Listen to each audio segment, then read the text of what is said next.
कॉमो नोते वो या कोरेर, इसका मतलब है how I can not love you. And ये वाली चीज़ ना एज अ मदरदिस्ता मैं रियल मैड्रिड को हर रोज़ बोलता हूँ। मतलब इस सीज़न की जब शुरुआत हुई थी, ज़ाबी अलोंसो था हमारे पास, हमने बड़े बड़े सपने देखे थे कि बहुत कुछ कर देंगे, ट्रेबल जीत जाएंगे। स्टार्टिंग में हमने बहुत अच्छा परफॉर्म भी किया। मतलब बार्सिलोना को हमने बर्नाब्यू में हराया था, एक प्राइम बार्सिलोना रख लो तुम, जो एक डोमेस्टिक ट्रैवल करके आई थी, हमारे लिए बहुत बड़ी चीज़ थी।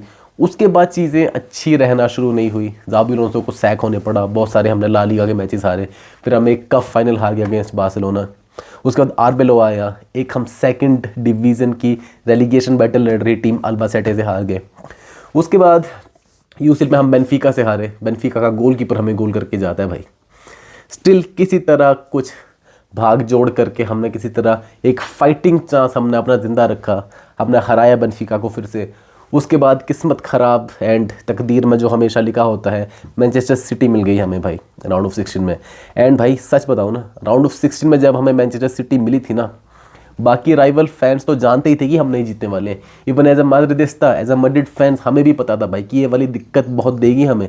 मैनचेस्टर सिटी को हराना will be very tough for real Madrid, वो भी इतने गंदी रियल मैड्रिड की जो फॉर्म चली हुई थी भाई, किसी ने भी एक्सपेक्ट नहीं किया था। एंड ऑब्वियसली भाई मैंने भी नहीं माना था, लेकिन जैसे ही मैंने फर्स्ट लेग में इन प्लेयर्स को देखा ना भाई, एक ऐसी टीम जिसके 7-8 प्लेयर फर्स्ट टीम के हॉस्पिटल में भर्ती थे, एक सरकारी हॉस्पिटल में भर्ती हैं, वो अभी तक ठीक नहीं हुए। स्टिल जो फर्स्ट लेग में परफॉर्मेंस दी थी मेरी रियल मैड्रिड की टीम ने, फेडे वालवर्डे ने जो हैट्रिक दी थी, उसके बाद मुझे एक उम्मीद दिखना शुरू हुई।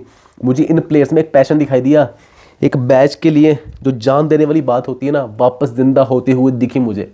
एंड उसके बाद मुझे पता लग चुका था भाई कि ये वाली टीम अब नहीं रुकेगी। एल्चे के अगेंस्ट 4 गोल मार के आए, एंड अभी सेकंड लेग में मैनचेस्टर सिटी के अगेंस्ट 2 गोल और मारे। स्टिल आई नो कि हम इतना अच्छा नहीं खेले। फुटबॉल के बारे में मैं ज़्यादा बात नहीं करूंगा। अगर तुम्हें फुटबॉल की ही बातें करनी है, टैक्टिक्स की ही बातें करनी है, बहुत सारे चैनल्स हैं मुझसे बहुत अच्छा काम करते हैं, तुम वहाँ पे देख सकते हो। But as a fan, as a Madridista का पर्सपेक्टिव तुम्हें जानना है तो भाई you can stay on my channel, तो तुम सब्सक्राइब भी कर देना। पर भाई हमने नहीं खेला अच्छा मैच ये ऑब्वियसली, क्योंकि हमारा गोल करने का मन भी नहीं था। हमने बस सिट बैक करना था, काउंटर पे कैच कर सकते थे तो कर लो, उसके अलावा हमें बस डिफेंड करना था। आज की मैच में 3 गोल की लीड थी, ज़्यादा मेहनत करनी नहीं थी।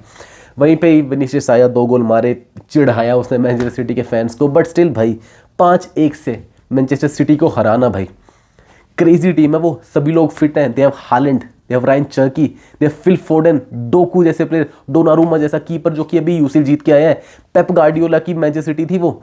स्टिल उन्हें 5-1 से हराना, होम गेम में भी हराया, अवे गेम में भी हराया। This is crazy. लगातार 3 यूसीएल के जो सीजन्स हुए हैं ना, रियल मैड्रिड ने ही नॉकआउट किया मैनचेस्टर सिटी को। You think this is normal?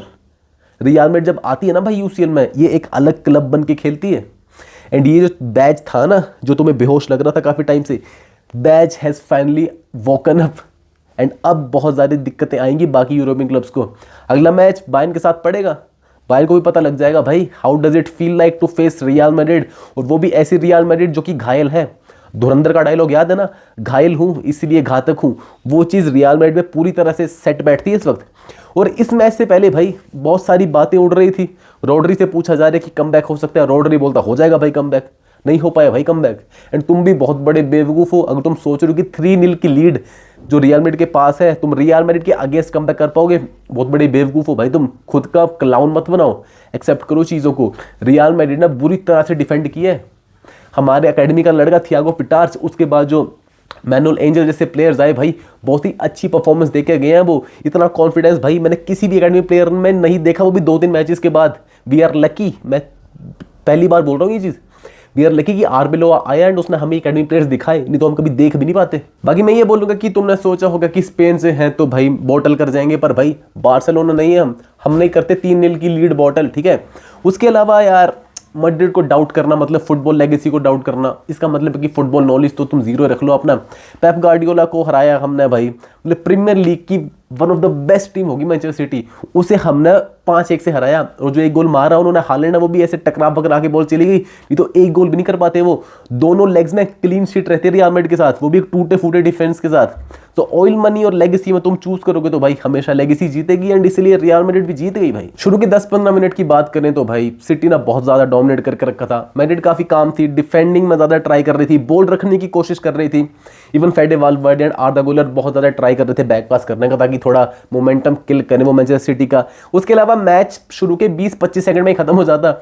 एक थोड़ा डिफ्लेक्ट होके बॉल आ गई थी वालवर्डे के पास, वालवर्डे एक इजी चिप कर सकता था, मतलब डोनारूमा तो बहुत आगे था, इजी चिप कर सकता था, बट उसने हाथ में दे मारी डोनारूमा के, तो वालवर्डे के 4 गोल हो जाते भाई इस पूरे फिक्सचर में। सो उस टाइम अगर कन्वर्ट करता तो ज़्यादा परेशानी वाली बात नहीं होती। उसके अलावा रियल मैड्रिड ने कुछ नहीं किया भाई, 25 मिनट मेरे हिसाब से कुछ नहीं किया। बहुत ज़्यादा चांसेस बन रहे थे भाई, कभी हालैंड मार रहा है, रॉड्री मार रहा है, रॉड्री को तो ओपन 2-3 चांसेस मिले, बट फिर भी भाई कुछ क्रेजी कर नहीं पाए। वो कोर्तो ने बहुत अच्छे सेव्स किए, and thank you Courtois for existing. बार बार बोलता हूँ, इंजरी होगी कोर्तुआ को, वो सुनने में आ रहा है कि वार्म अप के टाइम ही हो गई थी, उसके बाद लुनिन को लेकर आए, पर कुछ सीरियस नहीं है, थोड़ा ओवरलोड हो गया, बंदा आ जाएगा वापस। बाकी गेम का टर्निंग पॉइंट था वो जो एक शॉट मारा था विनीशियस ने, एंड बर्नार्डो सिल्वा जी ना भाई कुछ क्रेजी करने का सोचा, हाथ तो उन्होंने पीछे रखे थे अपने, बट चालाकी से हाथ से ही बॉल रोक दी भाई। ऐसी चीजें पेनल्टी में ही टर्न अप करेंगी। मतलब तुम किसी भी क्लब के फैन हो, तुम क्वेश्चन उठाओगे भाई कि वार्डेड हो गया, रॉबरी कर दी रियल मैड्रिड ने। कुछ नहीं है भाई, तुम्हारा हाथ अगर पीछे है ना, बॉल अगर जा रही है गोल पोस्ट के अंदर, तुम जरा सा भी एक्सटेंड करोगे सामने, अपने शरीर को बड़ा बनाओगे, वो पेनल्टी ही मिलेगी। कोई भी पेज जाके देख लो, कोई भी रेफरी से जाके पूछ लो, this is always a penalty.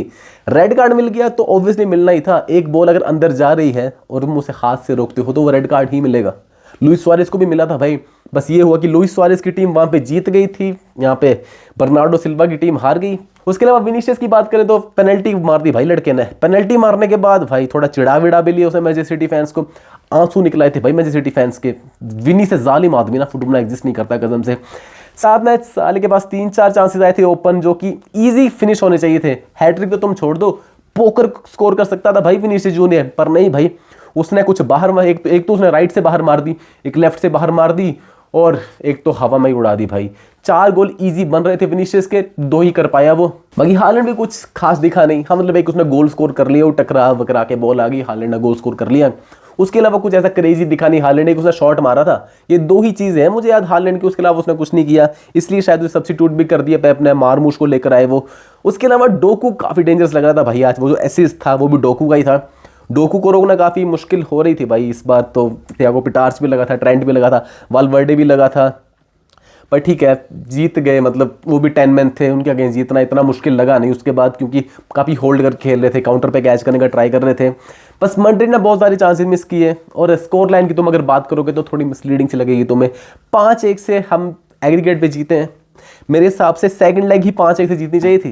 बाकी 94th मिनट में एक विनीशियस ने गोल किया, उसके बाद वो ऑफसाइड दिया गया, काफ़ी उसने चिढ़ाया सिटी फैंस को फिर से, बाकी उसकी बेइज्जती हो गई थोड़ी जब गोल डिस्लो हुआ, लेकिन उसके ही अगले मिनट एक और गोल मार दिया भाई, एंड उसके बाद नंबर 7 दिखा के सेलिब्रेट किया। वो जो स्टॉप क्राइंग और हर्ट्स आउट वाला T4 लेके आए थे ना वो रॉड्री के लिए, उस पर एक तमाचा मारा भाई विनीशियस ने। लास्ट टाइम भी एटिहाड में भाई विनीशियस ही था मैन ऑफ द मैच। 1 साल बाद again Vinicius is still owning Manchester city.